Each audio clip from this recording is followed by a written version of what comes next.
Cordeiro. Pensei que por ser da casa você ia fazer uma mega apresentação. Ah, até ao contrário aqui, querido. Você não tá... Aqui é o MESP, não é? Bom, boa tarde a todos, obrigado pela presença. A minha comunicação vai ser através de uma leitura. Então, a minha apresentação dessa comunicação é fruto de um recorte de uma pesquisa maior, que conforme a investigação sobre a personagem Daimo da cultura grega estava sendo demasiadamente explorada, até que percebi que necessitaria de uma outra abordagem e com isso tornou-se um outro objeto a ser investigado. O que leva a afirmar que essa comunicação não pretende expor uma conclusão, mas uma exposição a fim de buscar uma dialética entre os ouvintes, né? O título, Daimo grego, foi escolhido cuidadosamente para ofertar com a ideia de desprender da expressão daimon socrático ou daimon de Sócrates, do que talvez seja a expressão mais difundida contemporaneamente na história da filosofia. Não queria negá-lo, mas que a personagem daimon, e se for permissível assim afirmar, o culto ao daimon estaria associado à cultura grega arcaica em geral, ou é o que pelo menos tentarei expor. Segundo Darkus, a palavra deriva da raiz dai, com significado de dividir ou distribuir. Daimon é a presença ou entidade sobrenatural, algures entre um deus e um herói. O autor ainda afirma que o daimon estaria na cultura grega na forma de crenças em espíritos naturais, um pouco menos antropomorfizado do que os olimpianos, por exemplo, né? Olímpicos, né? E é uma característica muito recuada da religião popular grega. Um certo daimon, por exemplo, está ligado a uma pessoa entre o nascimento e sua morte, para o bem ou para o mal, conforme o seu destino.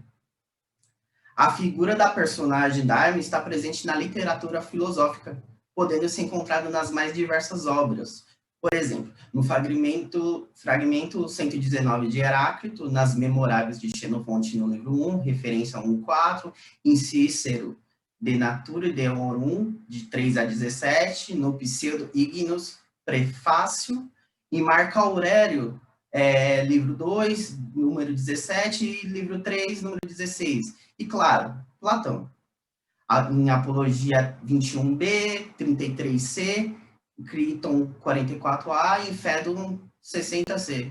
Bom, acredita-se que consegui demonstrar a intenção de diversidade na presença da personagem na literatura, já que uma exposição completa, se fosse possível, seria fora de propósito.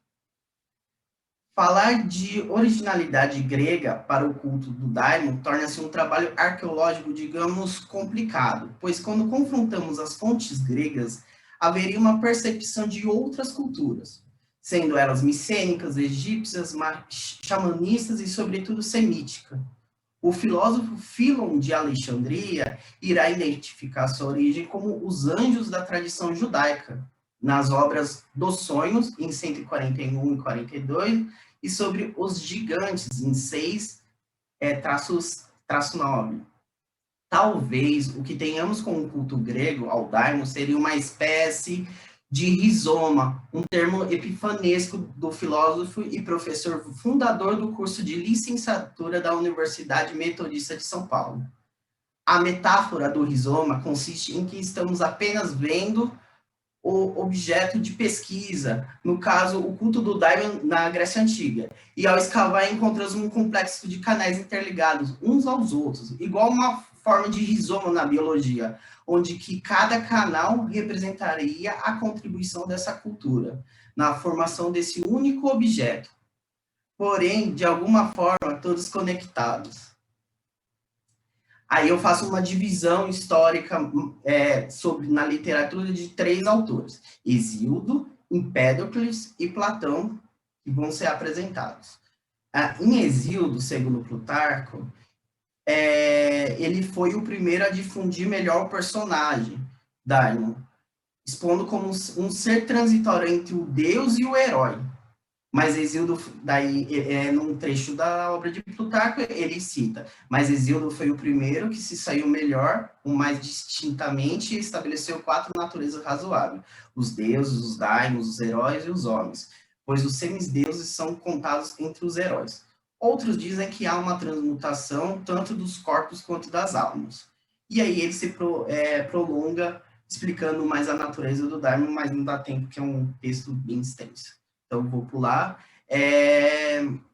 Mas o papel do daimon hesiótico, ele está demonstrado numa espécie de mensageiro, um condutor entre o Deus e o homem e o Deus, né? Ele está nessa transição. Já o daimon empédrico, na cosmogonia de Empédocles, os seres viventes são compostos, decompostos e recompostos através dos movimentos dos elementos na natureza, conhecido mais na cultura jônica, né, que é o fogo, terra, água e ar, causada pelas forças primordiais de Filótes e Neicos. Quando Empédocles estabelece a causa de movimento nas figuras de Filótes e Neicos, estaria ele talvez sendo influenciado pela crença da cultura do daimon. Uma citação de Pereira, ela cita que ambos esses daimons são divinos e expressariam filia e neicos. Ela usa a palavra filia remetendo a uma citação do próprio Aristóteles, mas isso é um outro tema. A princípio, a nomeação dos daimons como força de movimento, de aproximação e afastamento poderia ser um indício de ligação ao culto. Pois poderá ser encontrado na poesia de Hesíodo uma larga lista de daimons, entre eles Filótes e Neicos. Entretanto, na filosofia de Empédocles ocorre uma outra concepção. O daimon seria um outro nome dado para a alma, e que através de uma conduta, de acordo com a natureza do seu daimon, poderia ser libertado, conforme Barnett. De acordo com... acho que é Burnout, não sei. De acordo com um decreto da necessidade, Ananke, os daimons que pecaram são forçados a vagar para longe de sua casa celestial por 3 vezes, 10.000 estações. O próprio Empédocles é uma dessas divindades exiladas e decaiu de suas composições elevadas por ter depositado confiança na delirante discórdia. Havendo uma afirmação por parte de Empédocles como um daimon nos versos do seu fragmento também. A este também, agora, pertenço eu, um banido dos deuses, errante, por ter confinado no furioso ódio. E aí, entrando na figura platônica, através do daimon socrático, né? Na personagem Sócrates, haverá 2 fontes distintas da natureza do daimon socrático. Uma em Xenofonte, quando é citado, e até por 2 vezes já tentei ocupar-me da minha defesa, mas o daimon não me permitiu. E outra de forma platônica. Começou de menino, uma voz que me vem, e quando vem, é sempre para me dissuadir de fazer aquilo que estou prestes a fazer. Enquanto um tem uma natureza de persuadir o que deve ser feito, Xenofonte, temos uma outra natureza contrária, a de persuadir o que não deve ser feito, no caso Platão, né? Contudo, em ambos temos o daimon sempre como um condutor, uma espécie de guia espiritual. Na República, de Platão, encontra-se uma explicação que, antes do nascimento, haveria uma escolha da vida que seria levada ao reencarnar-se. Essa vida seria acompanhada pelo daimon, a fim de fazer cumprir-se a decisão tomada.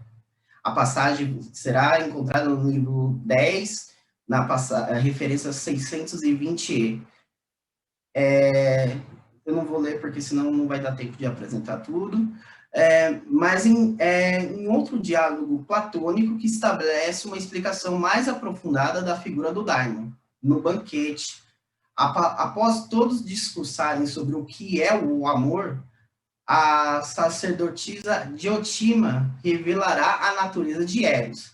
E dentro, eu também não vou ler porque senão não vai dar tempo, mas dentro desse diálogo, ela está conversando com Sócrates, ela revela que Eros, na verdade, não é um deus, e sim um daimon.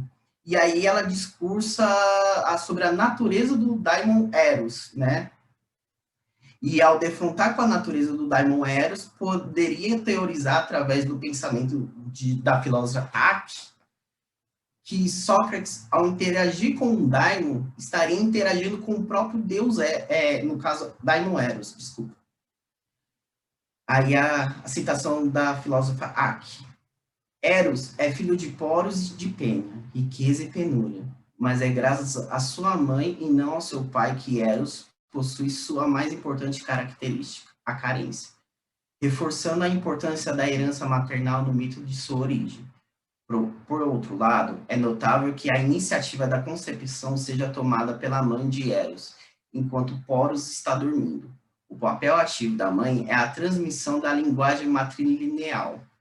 São assim destacados, contrariando a valorização da reprodução dos traços do pai na prole, tão desejado pelos homens gregos. Sobre esse aspecto, devemos pensar no próprio Sócrates, cujo pai era um escultor e a mãe uma parteira.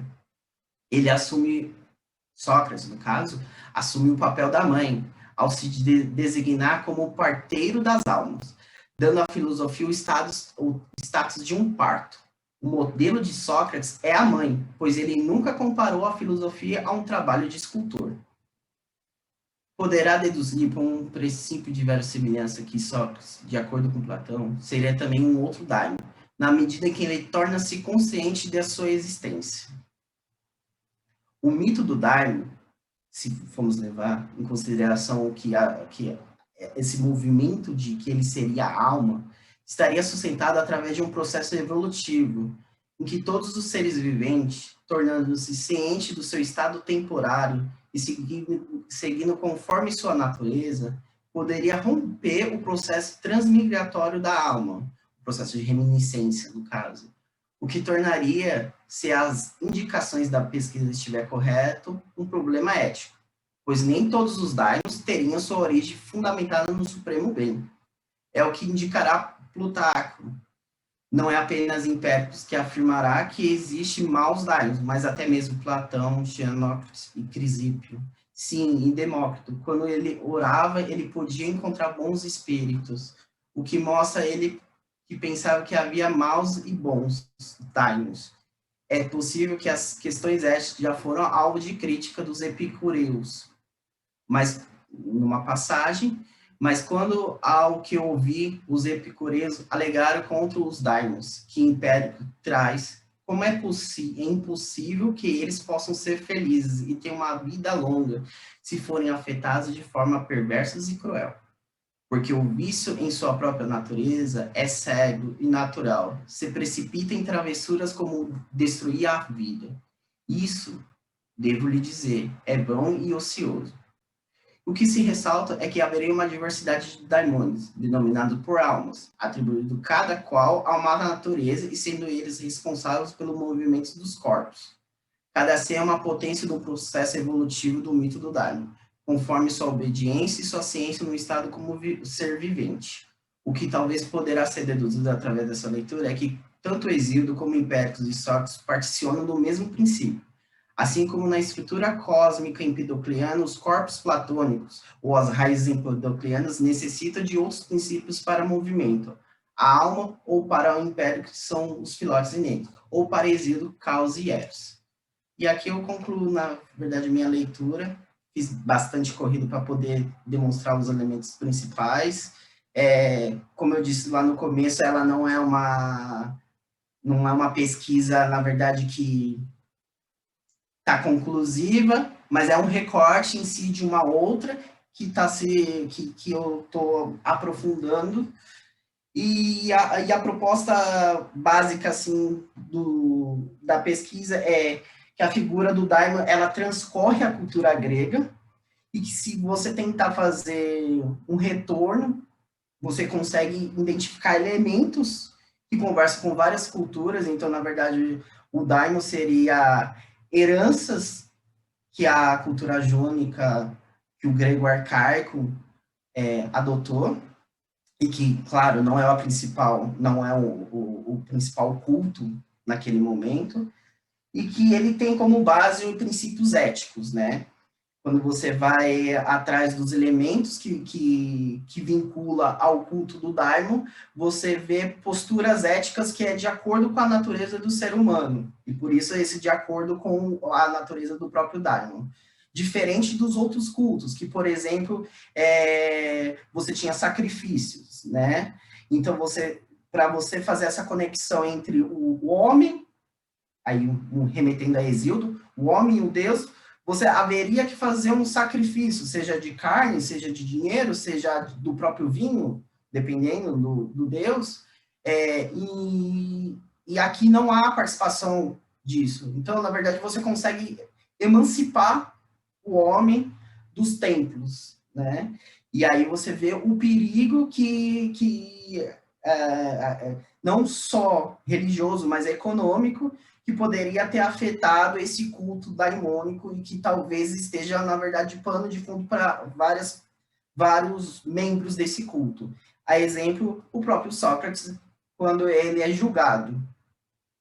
Aqui eu finalizo a minha comunicação.